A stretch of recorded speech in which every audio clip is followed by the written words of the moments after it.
నమస్కారం. కేసీటీవీ వార్తలకు స్వాగతం. ముందుగా హెడ్లైన్స్.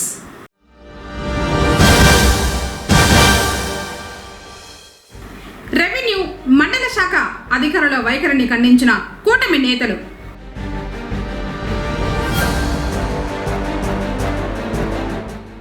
క్వారీలో బండరాయి పడి మృతి చెందిన వలస కార్మికుడు.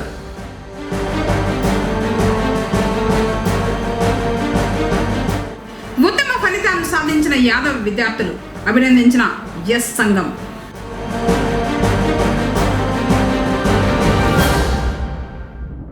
కమాండీపై కొనసాగుతున్న శిక్షణ. వార్తలోని వివరాలు. రెవెన్యూ మండల శాఖ అధికారుల తీరుపై కూటమి నాయకులు ఆందోళన చేపట్టారు. బుధవారం పొంగనూరులోని మండల పరిపాలనా భవనంలో అధికారులు లేకపోవడంతో భవనం వద్ద బైఠాయించారు. అధికారుల వైఖరిని ఖండించారు. ఉదయం 11:30 అవుతున్నా కార్యాలయానికి అధికారులు రాకపోవడంపై మండిపడ్డారు. తమ దృష్టికి వచ్చిన సమస్యలను అధికారులకు చెప్పినా పరిష్కరించకుండా నిర్లక్ష్యంగా వ్యవహరిస్తున్నారని ఆరోపించారు.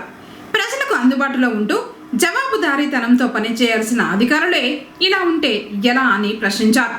ఇకనైనా అధికారుల్లో మార్పు రావాలన్నారు. లేని పక్షంలో ఉన్నతాధికారులకు ఫిర్యాదు చేస్తామని హెచ్చరించారు. కార్యక్రమంలో మాధవరెడ్డి, నానవల కుమార్, చైతన్య రాయల్, నరసింహులు, విరూపాక్షి తదితరులు పాల్గొన్నారు. పొంగనూరులో కూటమి ప్రభుత్వం తరఫున ఈరోజు ఈ అధికారులు ఏమాత్రం స్పందించట్లేదు. కూటమి ప్రభుత్వానికి ఎందుకు వాళ్ళు ఈ విధంగా చేస్తున్నారు? ప్రభుత్వానికి ఇప్పుడున్న ప్రజెంట్ గవర్నమెంట్ అధికారులు ఎంత మాత్రం స్పందిస్తూ ఉన్నారు? ఈ యొక్క గవర్నమెంట్ నాయకులు గవర్నమెంట్ అధికారులు ఏం చేస్తున్నారు? కూటమి వ్యక్తులు వస్తూ ఉంటే కూడా దాన్ని వాళ్ళ యొక్క సమస్యలని పరిష్కరించకుండా వాళ్ళు క్రమశిక్షణలో డ్యూటీకి రాకుండా ఎంఆర్ఓ కానీ, ఆర్ఐ కానీ, సర్వేర్లు కానీ వాళ్ళు ఎందుకు లీవ్ పెడుతున్నారో మరి ఏమిటి వాళ్ళ సమస్య? కూటమి ప్రభుత్వానికి ఎందుకు వాళ్ళు సమాధానం చెప్పట్లేదు?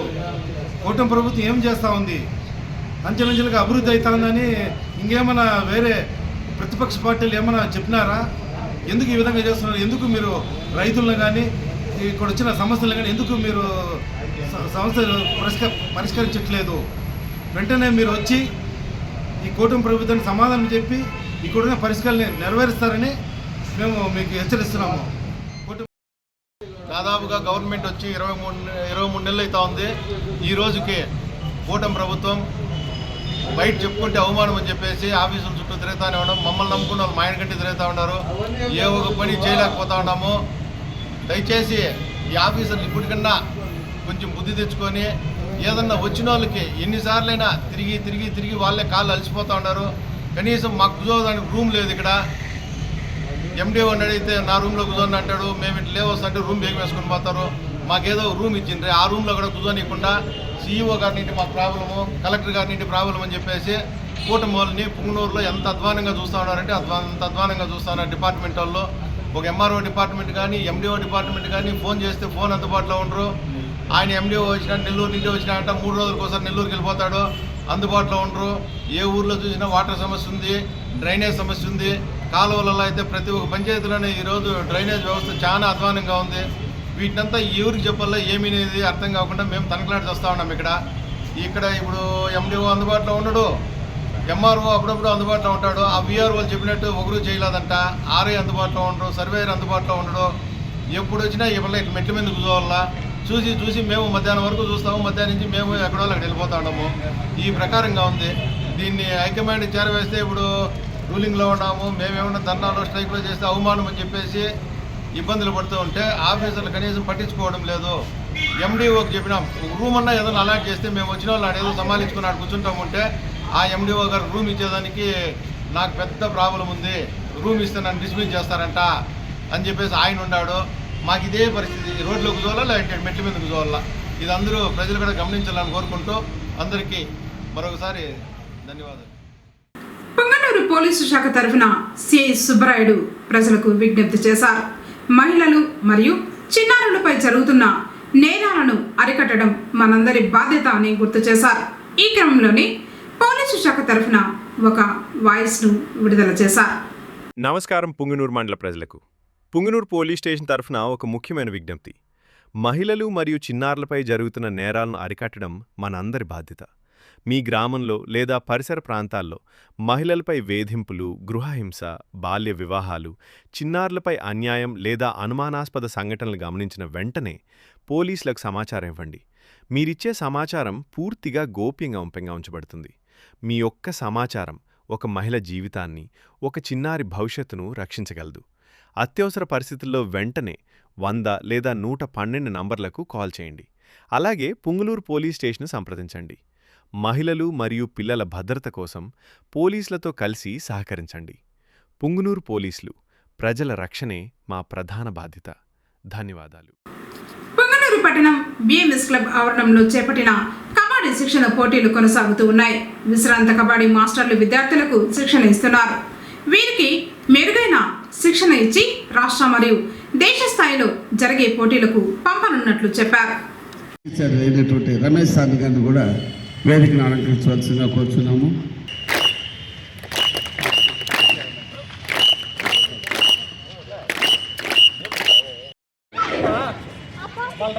నిలబెట్టారు వాళ్ళు ఆడు.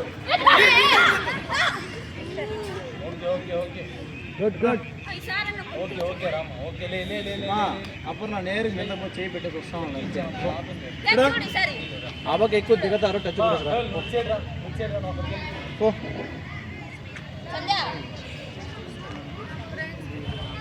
టచ్ కొట్టు అయితే ఓకే.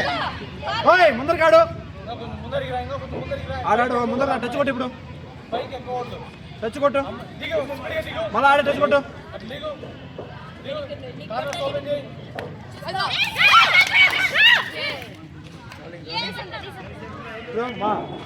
ఎంత కొడతాను రెడీ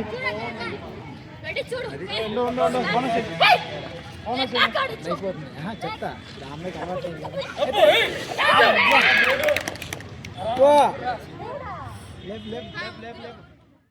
పుంగనూరు పట్టణ సమీపాన గల కృష్ణంరెడ్డిపల్లి మార్గ మధ్యంలోని శ్రీకృష్ణుని ఆలయ 5వ వార్షికోత్సవ వేడుకలు బుధవారం వైభవంగా జరిగాయి. అర్చకులు రుక్మిణి సత్యభామ సమేత శ్రీకృష్ణుల వారి మూలవర్లను పల పంచామృతాలతో పాటు వివిధ రకాల సుగంధ ద్రవ్యాలు, పవిత్ర జలాలతో అభిషేకించారు. తర్వాత ప్రత్యేకంగా అలంకరించి పూజా కైంకర్యాలు నిర్వహించిన అనంతరం భక్తులకు దర్శన భాగ్యం కల్పించారు. హరే కృష్ణ హరే రామ అంటూ భక్తి శ్రద్ధలతో స్వామివారిని దర్శించుకున్నారు.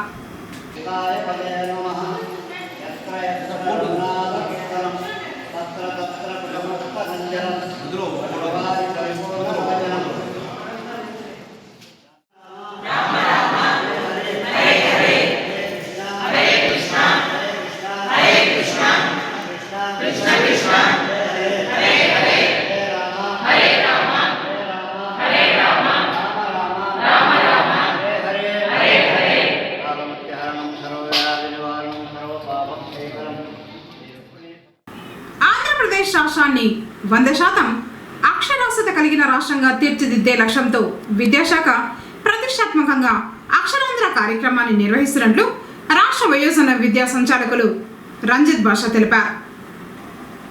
బుధవారం మంగళగిరి నుంచి ఉల్లాస్ అక్షరాంధ్ర కార్యక్రమం అమలుపై వివిధ జిల్లాల వయోజన విద్యాశాఖ అధికారులతో వీడియో కాన్ఫరెన్స్ నిర్వహించారు. ఈ సందర్భంగా ఆయన మాట్లాడుతూ రాష్ట్రంలో 15 నుంచి 59 సంవత్సరాల మధ్య వయసు కలిగి చదవడం, రాయడం తెలియని నిరక్షరాస్యులను గుర్తించి వారిని అక్షరాస్యులుగా మార్చడం ఈ కార్యక్రమం ప్రధాన ఉద్దేశమని పేర్కొన్నారు. సమాజంలో ప్రతి ఒక్కరికి విద్యా హక్కు కల్పించాలనే సంకల్పంతో ఈ కార్యక్రమాన్ని విస్తృత స్థాయిలో అమలు చేస్తున్నట్లు తెలిపారు. అక్షరాంధ్రను కేవలం ఒక ప్రచార కార్యక్రమం కాకుండా ప్రజలందరి భాగస్వామ్యంతో చేపట్టే బృహత్తర యజ్ఞంగా విద్యాశాఖ భావిస్తోందన్నారు. గ్రామ స్థాయి నుంచి పట్టణ స్థాయి వరకు అధికారులు, ఉపాధ్యాయులు, వాలంటీర్లు, స్వచ్ఛంద సంస్థలు సమన్వయంతో పనిచేసి నిరక్షరాస్యత నిర్మూలనకు కృషి చేయాలని పిలుపునిచ్చారు. ప్రతి కుటుంబంలో అక్షరాస్యత వెలుగు నింపి రాష్ట్రాభివృద్ధికి ప్రజలందరూ భాగస్వాములు కావాలని తెలిపారు. ఈ కార్యక్రమానికి పాత కలెక్టరేట్లోని గిరింపేటలో ఉన్న వయోజన విద్య కార్యాలయం నందు వీడియో కాన్ఫరెన్స్ కార్యక్రమానికి వయోజన విద్యాశాఖ ఉప సంచాలకులు మహమ్మద్ ఆజాద్, గణాంక సహాయకురాలు సంగీత మరియు పర్యవేక్షకులు కందేశ్వరరావు తదితరులు పాల్గొన్నారు. పాలంపల్లి క్వారీలో బండరాయి పడి ఓ వలస కార్మికుడు మృతి చెందాడు. పుంగనూరు మండలంలోని పాలెంపల్లికి చెందిన క్వారీలో ఒరిస్సా రాష్ట్రానికి చెందిన 35 సంవత్సరాల జనార్దన్ నాయక్ క్వారీ క్రింద భాగంలో డ్రిల్లింగ్ చేస్తూ ఉండగా పైన బండరాళ్లను క్రేన్లతో లారీలో భర్తీ చేస్తూ ఉండగా పైనుంచి రాళ్లు పడడంతో జనార్దన్ నాయక్ తీవ్రంగా గాయపడ్డాడు. బాధితుణ్ణి మదనపల్లి ఆసుపత్రికి తరలించారు. మెరుగైన వైద్యం కోసం వేలూరు సీఎంసీకి తరలిస్తూ ఉండగా మార్గ మధ్యంలో మరణించాడు. ఈ మేరకు సీఐ సుబ్బరాయుడు ఆధ్వర్యంలో పోలీసులు కేసు నమోదు చేసి శవాన్ని పోస్టు మార్టంకు తరలించి దర్యాప్తు చేస్తున్నారు.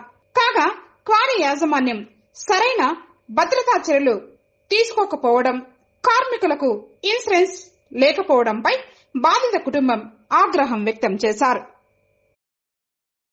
నెల్లూరు జిల్లా కొవ్వూరు నియోజకవర్గంలో ఈ నెల 27, 28, 29వ తేదీల్లో నిర్వహించు మహానాడు కార్యక్రమానికి సంబంధించి నిర్వహణ కమిటీల సమావేశం బుధవారం ఇఫ్కో కిసాన్ స్టేజ్ ప్రాంగణంలో జరిగింది.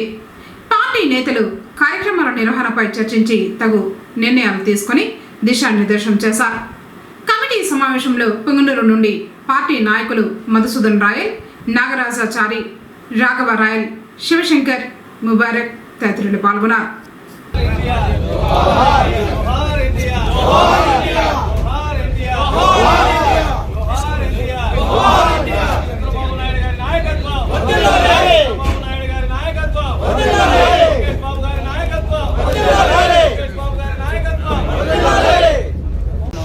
నెల్లూరు జిల్లాలో జరుగుతుంది. ఇందాక మీరు చెప్పినట్టు ఎక్కడ మహానాడు జరిగినా కూడా అక్కడ దాదాపు అక్కడ ఉన్న కమిటీస్లో కానీ వాటి అన్నింటిలో కూడా దాదాపు 25% మందికి పైగా ఇక్కడ మనకి నెల్లూరు జిల్లా సంబంధించిన నాయకులే ఉంటారు. అలాంటి నెల్లూరు జిల్లా మనకి చాలా పెద్ద పెద్ద రాజకీయ దిగ్గజాలు ఇక్కడ ఉన్నారు. మనకి మంత్రి నారాయణ గారు ఉన్నారు, అలానే రామనారాయణ రెడ్డి గారు ఉన్నారు, ఇక్కడ బీదా రవిచంద్రన్ ఆయనకి ఇలాంటి మహానాడులు ఎన్నో చేస్తున్నారు. ఆయనకి ఎనలేని అనుభవం ఉంది. అలానే మనకి జిల్లా కార్యవర్గం ఉంది, అలానే ఎమ్మెల్యేలు ఉన్నారు, ఎంపీ గారు ఉన్నారు. అందరూ కూడా కోఆర్డినేషన్తో డెఫినెట్గా గ్రాండ్ సక్సెస్ చేస్తాం. ఈ మహానాడు ఒక ప్రత్యేకత ఉంది. ఎందుకంటే మొట్టమొదటిసారిగా నారా లోకేష్ గారు వర్కింగ్ ప్రెసిడెంట్ అయిన తర్వాత ఏర్పాటు చేస్తున్న మహానాడు, ఆయన సారథ్యంలో జరుగుతున్న మహానాడు. ఆ మహానాడుని నెల్లూరు జిల్లాకు రావడం మేమందరం కూడా అదృష్టంగా భావిస్తున్నాం. డెఫినెట్గా గతంలో జరిగిన మహానాడుల కన్నా అత్యధిక సంఖ్యలో ఇక్కడికి అందరూ కూడా భారీ బహిరంగ సభలో పార్టిసిపేట్ చేసే విధంగా మేము అందరూ కూడా మోటివేట్ చేస్తాము. అలానే ప్రతినిధులకు అవసరమైన అన్ని వసతులు, ఏర్పాట్లు అన్ని కూడా ఇక్కడ చేపట్టి నెల్లూరు జిల్లాలో జరిగిన మహానాడిని నా భూతో నా భవిష్యత్తులో కంటే గతంలో జరిగిన మహానాడు కన్నా అద్భుతంగా జరిగిందని, రేపు ఎప్పుడైనా జరిగే మహానాడిని దీనికి కొలమానంగా తీసుకునేటట్టు నెల్లూరు మహానాడిని కొలమానంగా తీసుకునే విధంగా మేము ఈ మహానాడిని ఏర్పాటు చేస్తాం. కారణం ఉంది. ముందుగా శ్రీకాకుళంలో మన మహానాడిని ఏర్పాటు చేయాలనుకుని గతంలో అనుకున్నారు. అయితే అది నిర్ణయం జరగలేదు. అయితే ఇప్పుడు ఏంటంటే వచ్చే నెలలో మోడీ గారిది సభ అక్కడ ఏర్పాటు చేయాల్సిన అవసరం ఉంది. ఎందుకంటే భోగాపురం ఎయిర్పోర్ట్ కానివ్వండి, అలానే అక్కడ కొన్ని అభివృద్ధి కార్యక్రమాలు అన్ని కూడా ఓపెనింగ్ కార్యక్రమాలు ఉన్నాయి. అంత పెద్ద సభ, ఎందుకంటే మనకి ప్రధానమంత్రి ఇక్కడికి వస్తున్నారు. ఆయన వస్తే ఖచ్చితంగా ఏదైతే కార్యక్రమం మన ఆంధ్ర రాష్ట్రానికి కూడా కొంత బెనిఫిట్ కలుగుతుంది. కాబట్టి మనం మహానాడు వెన్యూని మారుద్దామని చెప్పి నెల్లూరు జిల్లా అయితే చాలా ఈజీగా హ్యాండిల్ చేస్తారు. తక్కువ సమయం అయినా కూడా ఈజీగా హ్యాండిల్ చేస్తారని చెప్పి. పుంగనూరు పట్టణం చింతల వీధిలో వెలిసిండు నడవీధి గంగమ్మకు భక్తులు భక్తి శ్రద్ధలతో మంగళవారం సాయంత్రం పూజలు నిర్వహించారు. అమ్మవారికి అర్చకులు రామకృష్ణ స్వామి అభిషేకం నిర్వహించి వివిధ రకాల పుష్పాలతో అలంకరించి పూజలు నిర్వహించడం జరిగింది. చింతల వీధి, కటకిందపాలెం, తేరువీధి మహిళలు భజనలు నిర్వహించి పూజలు నిర్వహించారు. అనంతరం భక్తులకు అమ్మవారి తీర్థ ప్రసాదాలను అర్చకులు పంపిణీ చేశారు.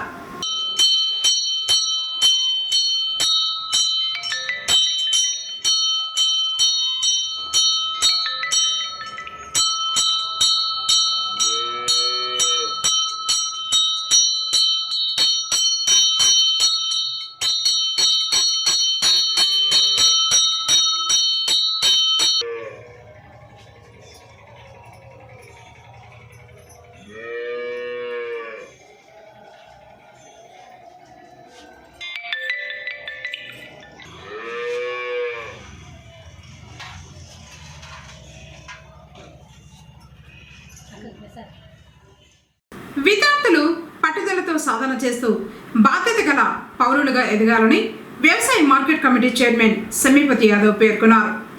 పుంగనూరు పట్టణ సమీపాన ఉన్న శ్రీకృష్ణ ఆలయ ప్రాంగణంలో బుధవారం జరిగిన యాదవ్ ఎంప్లాయీస్ సొసైటీ సమావేశంలో 2025-26 విద్యా సంవత్సరం నందు 10వ తరగతిలో 500కు పైన మరియు ఇంటర్మీడియట్ నందు 900కు మార్కుల పైన వచ్చిన పొంగనూరు నియోజకవర్గంలోని యాదవ్ విద్యార్థులను Punganur division Yadav employees society ఆధ్వర్యంలో ఘనంగా సత్కరించారు. ఈ కార్యక్రమానికి ముఖ్య అతిథిగా హాజరైన పొంగనూరు వ్యవసాయ మార్కెట్ కమిటీ చైర్మన్ సెమిపతి యాదవ్ విద్యార్థులను అభినందిస్తూ 10వ తరగతి కేవలం ఆరంభం మాత్రమేనని భవిష్యత్తులో కూడా మంచి క్రమశిక్షణతో చదువుకొని ఉన్నత శిఖరాలు చేరుకోవడానికి ప్రతి ఒక్కరూ కృషి చేయాలని తెలియజేశారు. యాదవ్ ఎంప్లాయీ సొసైటీ రాష్ట్ర అధ్యక్షులు వెంకటేశ్వర్లు మాట్లాడుతూ సమీకరణ, సమన్వయం, సహకారం అనే నినాదంతో ఏర్పడిన యాదవ్ ఎంప్లాయీ సొసైటీ యాదవ్ విద్యార్థులకు, ఉద్యోగులకు అండగా ఉంటుందని తెలియజేశారు. రాష్ట్ర వర్కింగ్ ప్రెసిడెంట్ లింగమూర్తి యాదవ్ మాట్లాడుతూ భవిష్యత్తులో విద్యార్థులకు కెరీర్ గైడెన్స్ ఇస్తూ పోటీ పరీక్షలకు సిద్ధమయ్యే విద్యార్థులకు అండగా ఉంటుందని, యాదవ్ విద్యార్థులు సద్వినియోగం చేసుకొని ఉన్నత స్థాయికి ఎదగాలని చెప్పారు.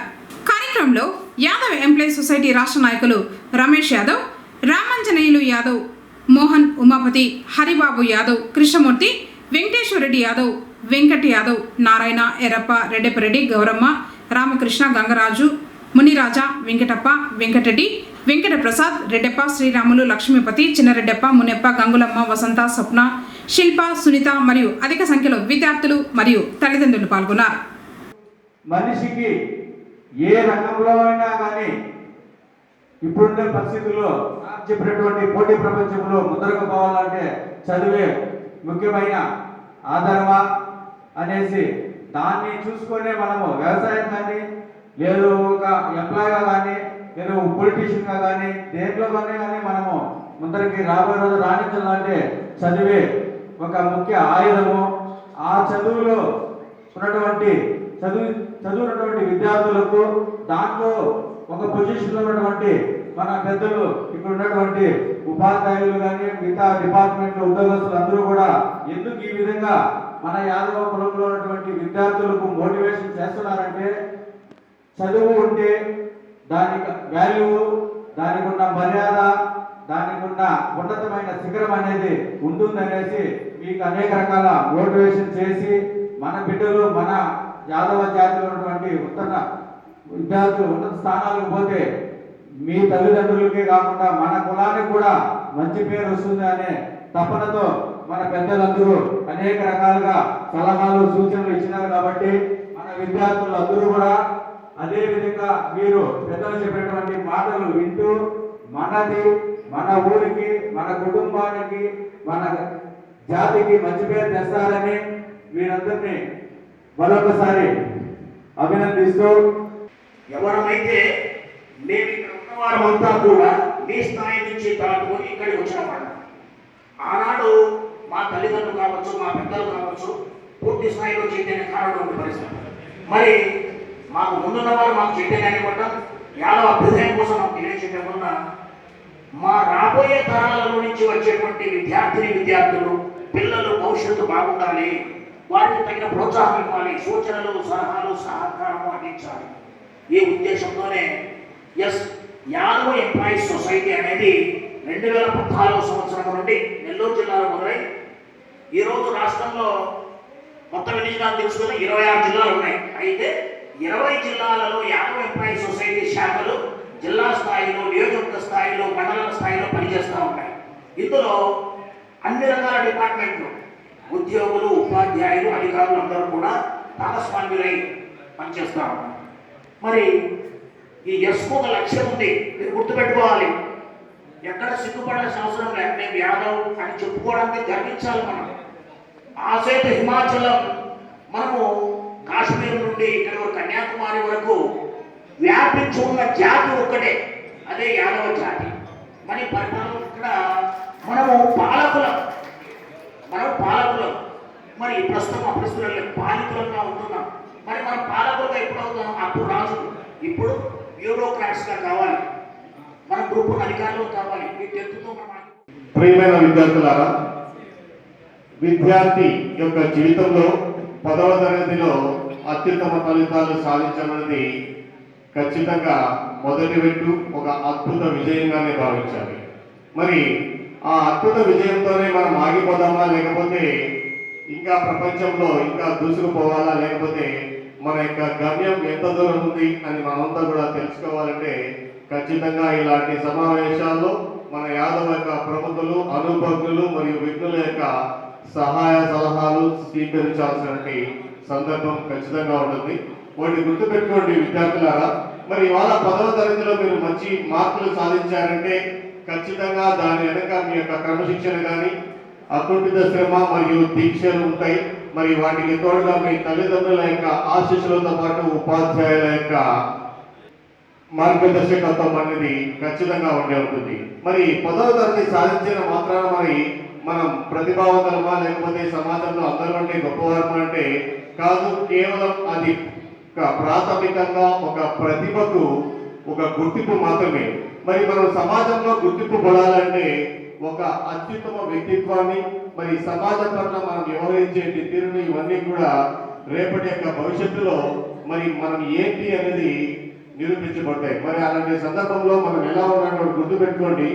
మరి ఉన్న స్థితి నుంచి ఉన్నత స్థితికి తీసుకెళ్ళండి. ఒక మహత్తరమైన శక్తి దేనికి ఉంటుందంటే కేవలం విద్యకు మాత్రమే ఉంటుంది. గుర్తుపెట్టుకోండి. ఇవాళ నువ్వు పేదవాడిగా ఉండొచ్చు, పేద కుటుంబంలో జన్మించి ఉండొచ్చు, మరి అదే విధంగా పేదవాడిగా చివరిదాకా మిగిలిపోయావంటే ఆ తప్పు ఎవరిదంటే ఖచ్చితంగా అది నీదే ఉంటుంది అన్న విషయాన్ని విద్యార్థి దశలో మనం గుర్తుపెట్టుకోవాలి. వేసవి సెలవులు, మండుతున్న ఎండలు, ఉక్కపోత నుంచి ఉపశమనం పొందేందుకు చెరువుకు వెళ్లారు. ఓవైపు వారు ఈత కొడుతూ ఉండగా మరోవైపు నీటిలో మునుగుతూ తేలుతూ నల్ల కొంగలు వారిని ఆకర్షించాయి. ఇంకేముంది, వారిలో ఉత్సాహం పెరిగింది. ఒకరికొకరు తోడుగా కొంగల్ని పట్టడానికి వెళ్లారు. చెరువు అంచుల్లో చిక్కుకున్నారు. బయటకు రాలేక కొట్టుమిట్టాడారు. రక్షించేలోపే ప్రాణాలు కోల్పోయారు. పుంగనూరు మండలంలో జరిగిన ఈ ఘటనకు సంబంధించి సిఐ సుబ్బరాయుడు తెలిపిన వివరాలు ఇలా ఉన్నాయి. మండలంలోని పట్రపల్లి తాండాకు చెందిన పెయింటర్ గణేష్ నాయక్ ముత్యాలమ్మల కుమారుడు వరుణ్ నాయక్ 14 సంవత్సరాలు. పుంగనూరు పుర పాఠశాలలో 9వ తరగతి చదువుతున్నాడు. అదే గ్రామానికి చెందిన ప్రైవేట్ స్కూల్ బస్ డ్రైవర్ మణి నాయక్, కవిత దంపతుల పెద్ద కుమారుడు లీలేష్ నాయక్ 10 సంవత్సరాలు 3వ తరగతి చదువుతున్నాడు.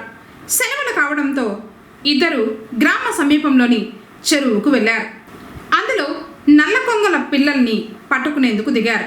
అవి దూరంగా వెళ్లడంతో వాటిని వెంటాడుతూ నాచులో చిక్కుకొని మునిగిపోయారు. సమీపంలో ఉన్నవారు గుర్తించి వారిని బయటకు తీశారు. లీలేష్ నాయక్ అప్పటికే మృతి చెందగా వరుణ్ నాయక్ కొన ఊపిరితో ఉన్నాడు. బాలుడిని పట్టణంలోని ఓ ప్రైవేటు ఆసుపత్రికి తీసుకువెళ్లగా అప్పటికే ప్రాణాలు కోల్పోయినట్లు వైద్యులు నిర్ధారించారు. కళ్ళ ముందు ఆడుతూ పాడుతూ ఉండే బిడ్డల మృతితో కుటుంబ సభ్యులు బోరున విలిపించారు. వార్తలు ముగించే ముందు హెడ్లైన్స్ మరోసారి.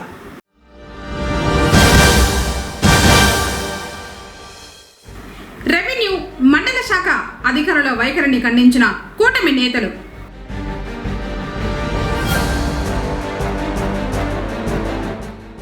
క్వారీలో బండరాయి పడి మృతి చెందిన వలస కార్మికుడు.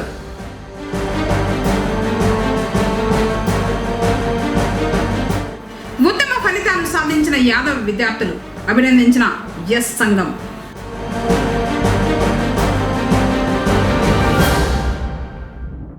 కమాడీపై కొనసాగుతున్న శిక్షణ. తిరిగి కేసీటీవీ వార్తలతో మళ్ళీ కలుసుకుందాం. అందరికీ నమస్కారం.